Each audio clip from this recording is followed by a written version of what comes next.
Bienvenidos y bienvenidas a su programa Monseñor Romero y la misión del Evangelio.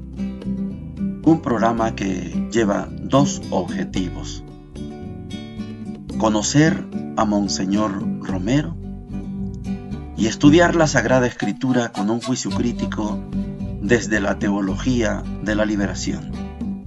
Cada día tendremos un encuentro con Monseñor Romero y con el Dios de Jesús.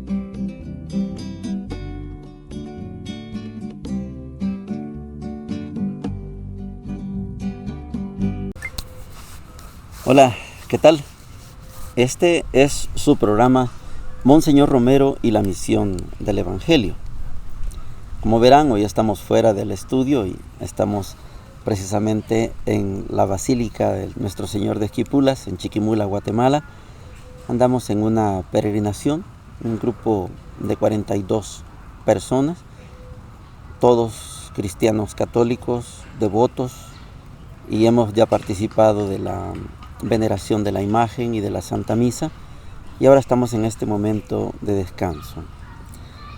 Antes de comenzar el programa, quiero agradecer a los padres, a los frailes, que me permiten hacer esta grabación en este local, aquí en el área verde, a los pies de la Basílica de Nuestro Señor de Esquipulas, precisamente al costado derecho, donde está la venerada imagen de Quillo Cataño, una imagen que ya lleva cientos de años, 430, 450 años de estar con nosotros, y es una catedral de la fe, como le he dicho a muchos hermanos. Agradecimientos a ellos. Y también pedir a Dios por el eterno descanso de Víctor Ochoa, hermano de un gran amigo jesuita, Ignacio Ochoa, de Antigua Guatemala.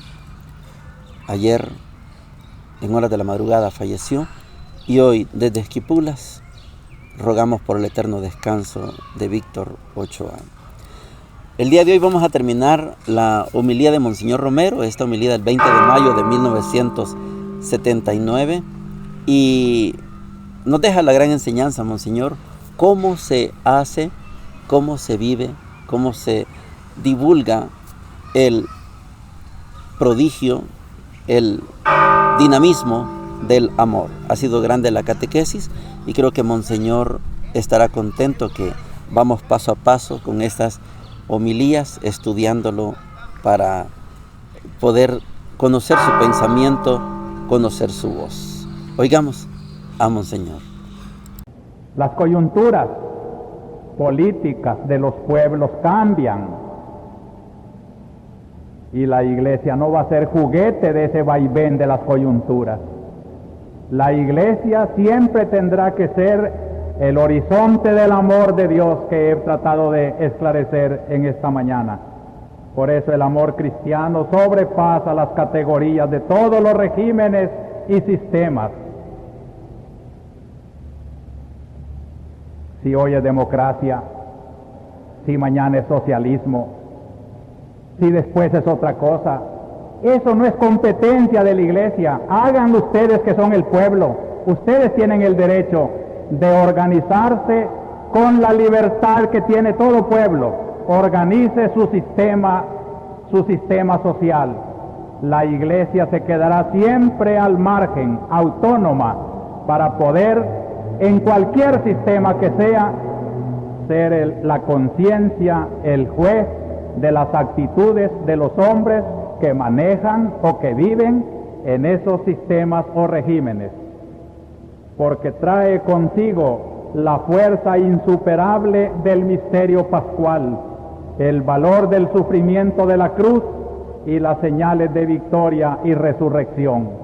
Siempre busquen esto en la Iglesia, hermanos. No busquen a qué lado político está la Iglesia. Busquen su virtualidad de cruz y de resurrección. Busquen a Cristo en la Iglesia.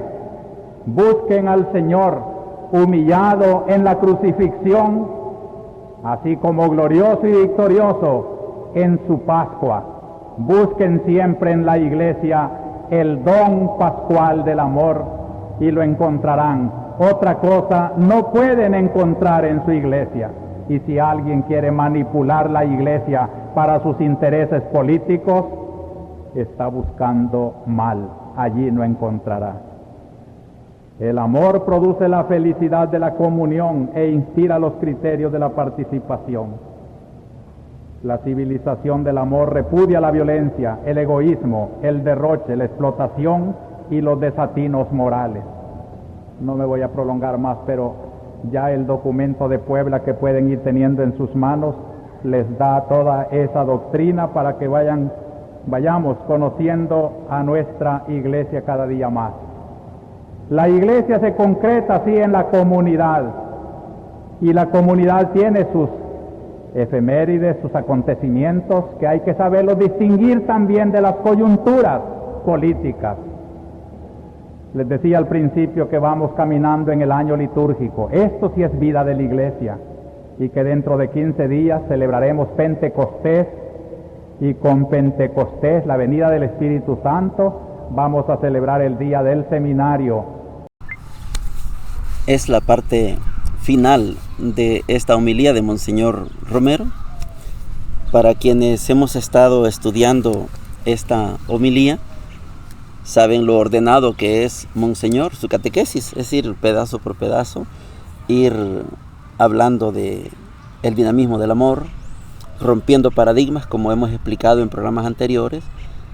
Dios no es del pueblo hebreo, del pueblo israelita, del pueblo judío, no es propiedad privada, Dios es de todos los pueblos. Y hoy Monseñor concluye por qué la iglesia no puede hacerse al lado de ningún sistema político, de ningún otro dinamismo que no sea el dinamismo del amor. ¿Qué es lo que exalta Monseñor Romero? La iglesia es universal, la iglesia es autónoma, la iglesia es independiente, la iglesia es libre. Por eso, durante los siglos, los años, la iglesia vive coyunturas, magníficas coyunturas, bonitas coyunturas, pero la iglesia no se incrusta, no se adapta en ninguna coyuntura, no se compromete con ninguna coyuntura, porque la iglesia tiene algo más que coyunturas. El dinamismo del amor, lo que Jesús predica, no es poca cosa. Lo que Jesús predica es lo más grande que ha existido en la historia. Por eso cuando usted viene y nos dice, ¿la iglesia se mete en política? No, porque la política es demasiado chiquita. La iglesia tiene algo más grande que hacer. Ese dinamismo del amor es lo más majestuoso que podemos tener. Por eso yo creo que si estamos de acuerdo, cuando Monseñor Romero menciona que hay coyunturas, diversas coyunturas, pero la iglesia no se queda en una coyuntura. Por eso él menciona, hoy podrán ser capitalistas, después socialistas y después otra cosa. ¿Y qué viene después? Cualquier cosa, pero la iglesia no camina con ninguna de esas categorías, porque el amor cristiano supera todas esas categorías, una por una y todas juntas, las supera. ¿Y la política? No, la política es un trabajo laico, la política es un trabajo de la persona común y corriente. Usted es cristiano, católico o de otra iglesia, usted tiene libertad de organizar la sociedad como usted quiera, pero la iglesia es garante de que usted haga lo que tiene que hacer. Así camina la iglesia. Si alguien de la iglesia toma un liderazgo y ejerce una función pública, la recomendación de Monseñor Romero siempre va a ser, llévese con usted su fe, no la deje sepultada allá, no deje que lo transformen a la hora que usted asume un compromiso político. No, transforme usted con el Espíritu de Dios, transforme la política, pero hágalo usted. No me diga a mí que la iglesia tiene que hacerse de uno o de otro bando. No, no se puede, la iglesia no está para eso, porque la iglesia es mucho más grande que las coyunturas. Y cuando alguien acusa a Monseñor que ya cambió, ya no está con aquellos y ahora está con estos, es que yo no puedo estar con nadie. Monseñor no puede estar con nadie, no debe.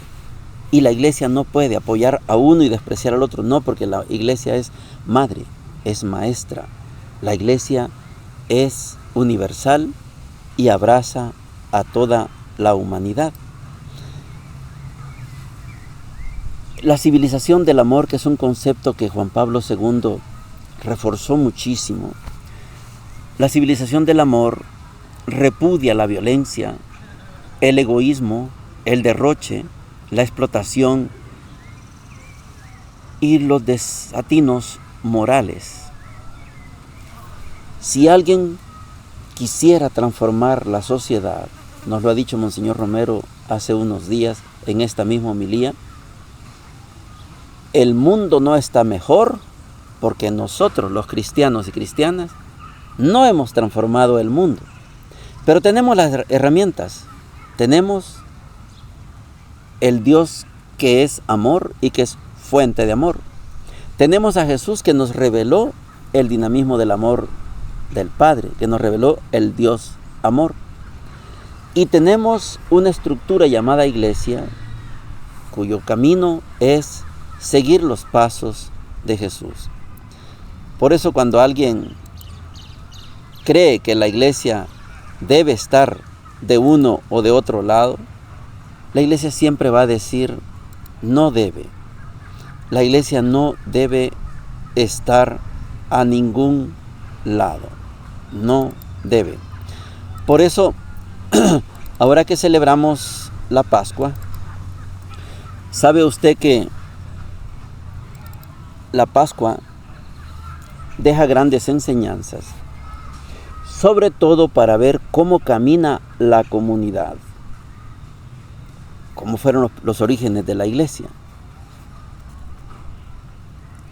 ¿Había toda claridad al principio? No. La iglesia va teniendo una evolución, va teniendo una superación de sí misma, va teniendo un grado de perfección, y por eso tenemos 50 días para celebrar la Pascua.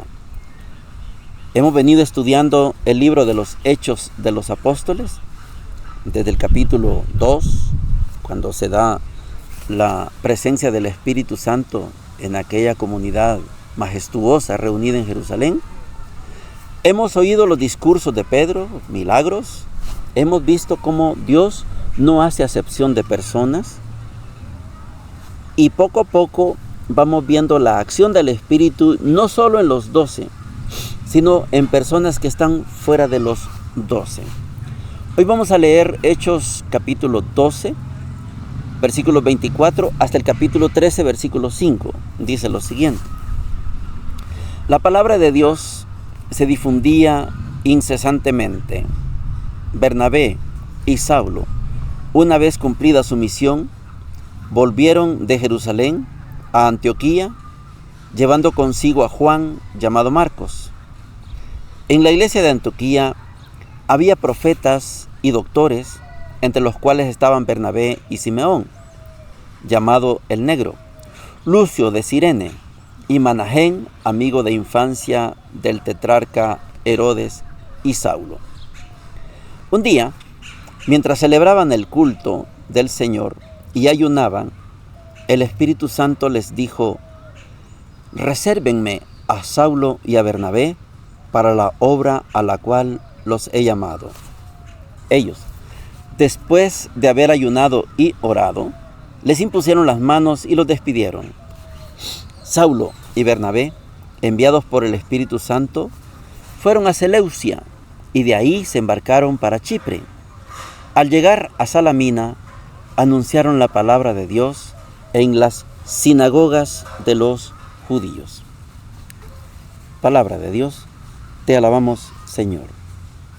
Quiero que recapitulemos lo que ya hemos estudiado en días anteriores, porque quiero que, volviendo a los orígenes, que es lo que se llama ser radical, ir a la raíz, ser radical es ir a la raíz, sepamos que el movimiento de Jesús después se va a convertir en la iglesia de Jesús, pero este movimiento de Jesús, esta iglesia de Jesús, nace ligada a las sinagogas y al templo. Por eso, los primeros cristianos no eran llamados solamente cristianos, sino judeocristianos, porque éramos cristianos ligados, arrimados, podemos decir, a los judíos. Nos daban permiso de ir a entrar al templo, muy bien. Nos daban permiso de entrar a la sinagoga, muy bien. Hay un momento de la historia, años 70, que Roma destruye el templo, se acabó el templo, pero quedaron las sinagogas. Y los cristianos siguieron frecuentando sinagogas. Es lo que describe Hechos de los Apóstoles aquí. El concilio de Yamnia de los judíos decide, por decreto de los judíos, expulsar a los cristianos de las sinagogas. Ya no hay acceso al templo, está destruido, y ya no hay acceso a las sinagogas, los expulsaron. Por esto, el cristianismo tiene que buscar un camino propio. Y aquí está el origen de lo que hoy llamamos Iglesia Católica, Iglesia Universal. Estos días le decía a uno de los oyentes, todas las iglesias han nacido de esta iglesia. Esta es la iglesia madre, la iglesia católica.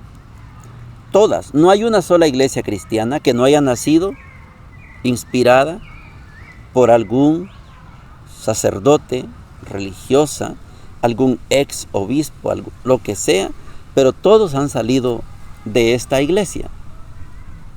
La iglesia ortodoxa, separada en el 1054, se declaró la iglesia de Oriente, la iglesia de Rusia, la iglesia de ese sector,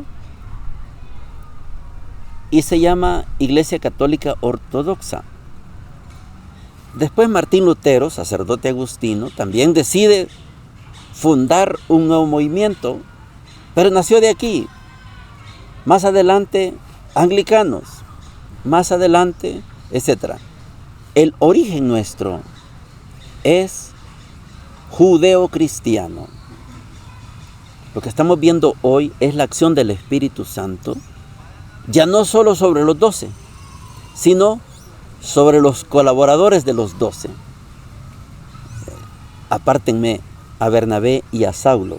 Bernabé es uno de los corazones bondadosos que, teniendo propiedad, la vendió, le dio el dinero a los apóstoles para que el dinero llegara a los más necesitados, a los que los apóstoles consideraban urgidos de algún bien. Bernabé se desprende de todo eso, se incorpora a la comunidad cristiana, y Pablo, o Saulo todavía, está comenzando a caminar al lado de los colaboradores de los apóstoles. El gran Saulo, después Pablo, y para la iglesia el gran San Pablo, pilar de la iglesia, tuvo un acceso privilegiado a Pedro, compartió con Pedro, tuvo acceso privilegiado también con los otros apóstoles, pero Pablo escogió un camino separado, lo vamos a seguir viendo. Yo les mencionaba que en los Hechos de los Apóstoles hay prácticamente dos partes. La primera parte como que hay preponderancia de Pedro, y la segunda parte preponderancia de Pablo. Por eso algunos creen que el libro Hechos de los Apóstoles debería llamarse Hechos de Pedro y Pablo. Podría ser.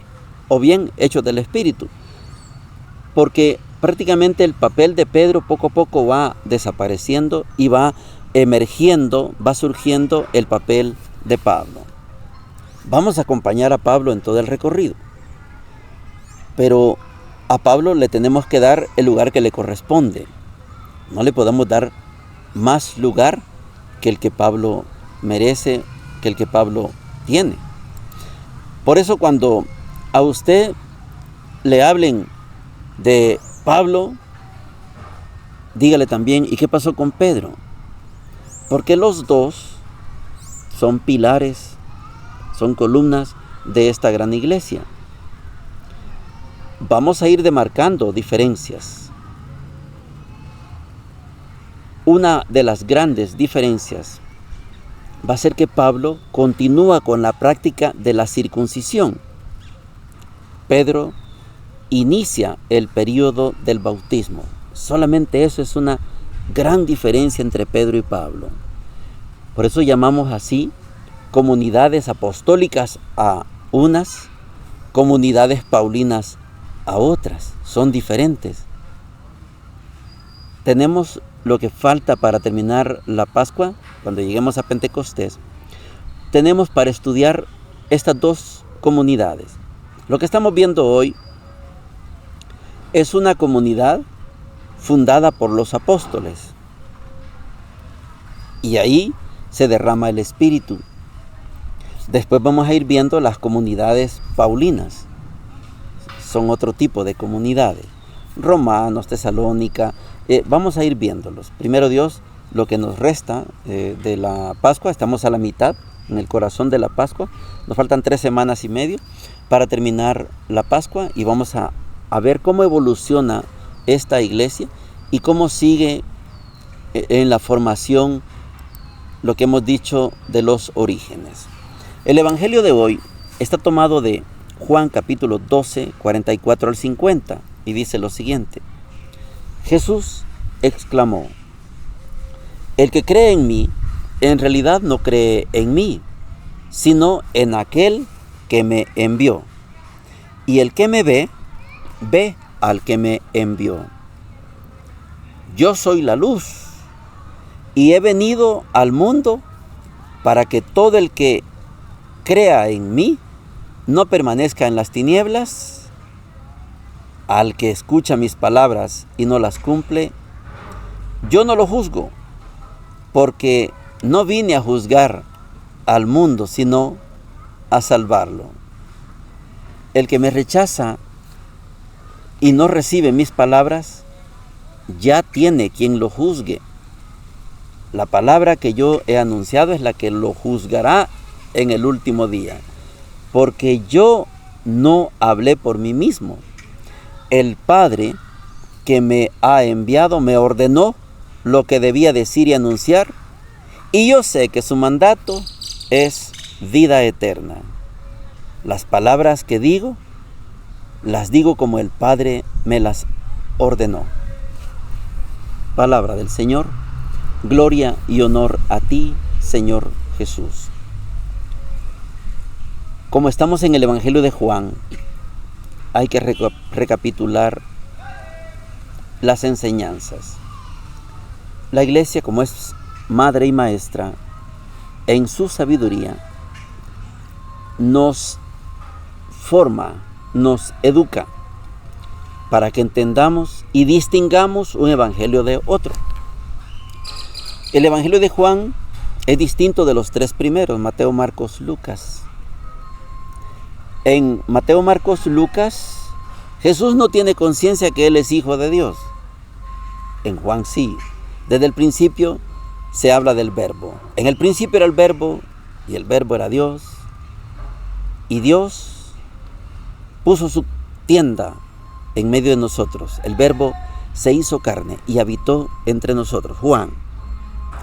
Por esto, cuando Jesús entra en contradicción, en conflicto con las autoridades religiosas de la época, lo hace con una autoridad. En Juan lo hace con una autoridad que viene del Padre. No es cualquier autoridad.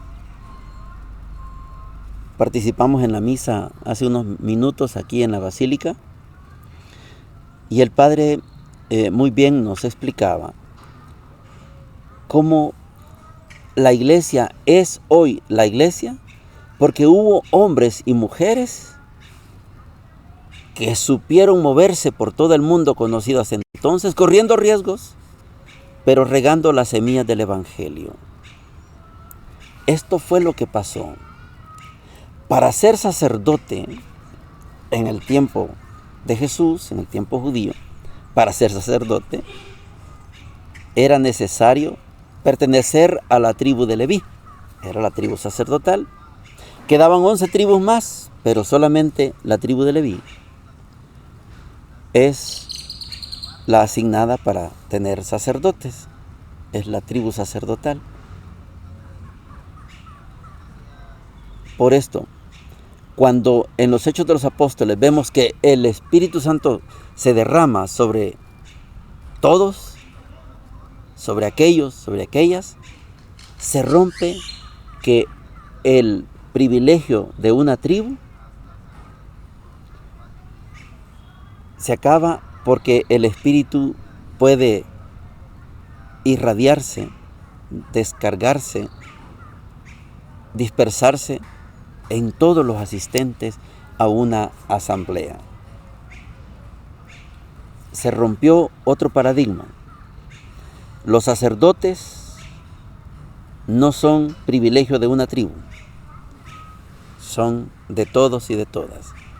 El espíritu no está destinado a una sola tribu, sino a todos. Esto no lo entiende el Sanedrín. Si ustedes creyeran en mí, entonces ustedes sabrían que yo soy la luz. Y no tengan pena que yo no vine a condenarlos, no.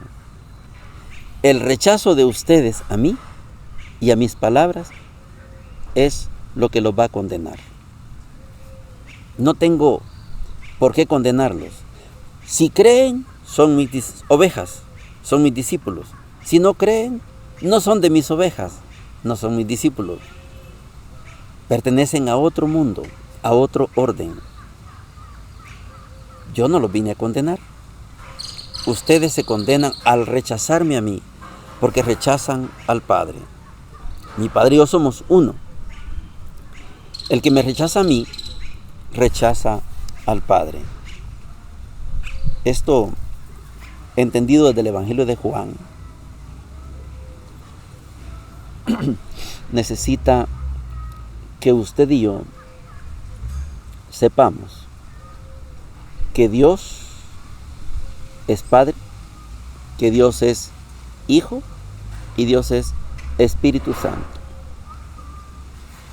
3 personas, una sola naturaleza, Dios. Los hermanos testigos de Jehová no entienden esto. Ellos solo predican al Dios Jehová, al Dios del Antiguo Testamento. Y hablan de Jesús, claro que hablan de Jesús, como Hijo de Dios, pero como Hijo de Dios como usted y yo. Así lo predican los testigos de Jehová. Cuando usted pone a leer a un testigo de Jehová el capítulo 10 de Juan y los confronta cuando Jesús dice, mi Padre y yo somos uno, ellos le van a dar cualquier tipo de argumentos. Para los que somos cristianos, cualquier denominación, católico como yo, sacerdote católico, o como otros, no nos cuesta aceptar que Dios es Padre, Hijo y Espíritu Santo. Les decía que en el principio se bautizaba en el nombre de Jesús y la iglesia con el tiempo corrigió el bautismo solamente por Jesús. Yo te bautizo en el nombre de Jesús, hasta ahí. La iglesia corrige y mejora, supera. Yo te bautizo en el nombre del Padre, del Hijo y del Espíritu Santo, citando a Mateo 28. Porque para usted católico, para usted católica y hermano de las otras iglesias, Dios es Padre, Hijo y Espíritu Santo. Son las 3 divinas personas que conviven en una comunidad de amor. Jesús no vino a decir lo que se le antojó, no, dijo lo que el Padre le había dicho. Saulo y Bernabé son apartados, apártenmelos, porque les tengo una misión. El Espíritu habla, apártenmelos. Y Dios ha sostenido la iglesia por más de 2000 años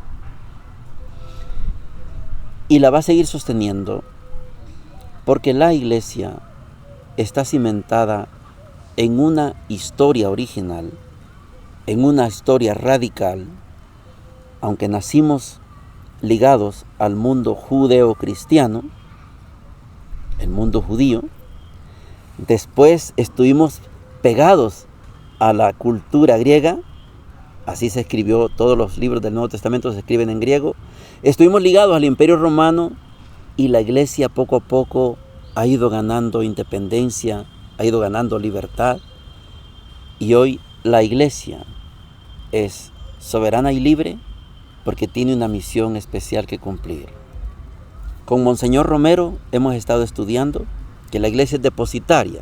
Somos depositarios, somos portadores del dinamismo del amor. ¿Qué mejor cosa nos puede pasar? Hoy, desde esta Basílica del Señor de Esquipulas, esperando en Dios que en unas próximas no se quede usted, cuando pueda venga.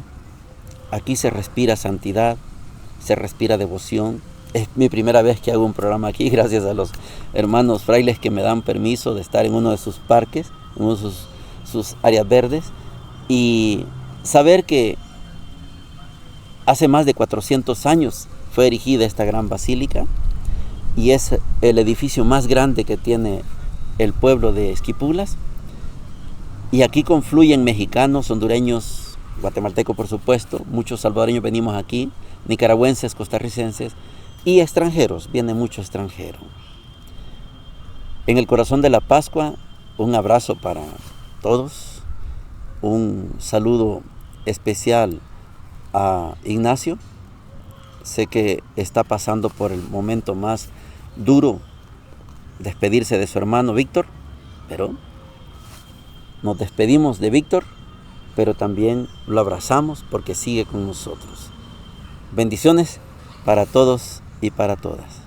Hemos presentado Monseñor Romero y la misión del Evangelio. Hasta la próxima.